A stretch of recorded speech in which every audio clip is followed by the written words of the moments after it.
we must recommit to our values. Because when the world loses its moral bearings, our shared sense of right and wrong, of what is just and what is cruel, when that happens, conflict is never far behind. The world understands that Iran cannot have a nuclear bomb. That is a threat not only to the region, but the world. And what we have witnessed in Tel Aviv and in Tehran in recent days and its potential spillover effects, Europe's role is more vital than ever as we push for a conclusion and broad de-escalation.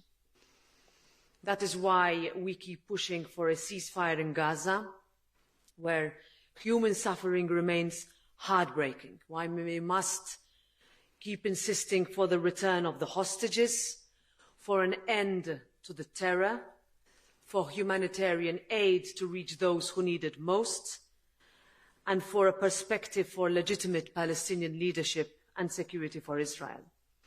That is why in the next few days I will travel to the United Arab Emirates, because peace can only be built through trust, dialogue and shared responsibility. And because ultimately it is in difficult days like these that people look to our European flag for clarity and for leadership.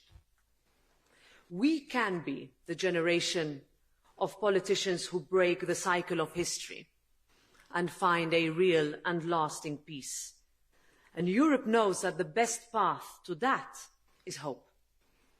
Hope is the antidote to desperation. I want that to be Europe's legacy, because Europe has the power to change lives.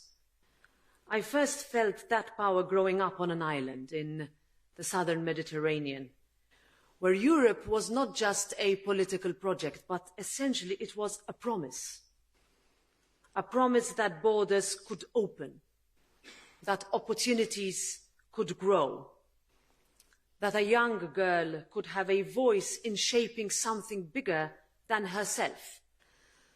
And that belief is what first drew me into politics, and I carry it with me to this day.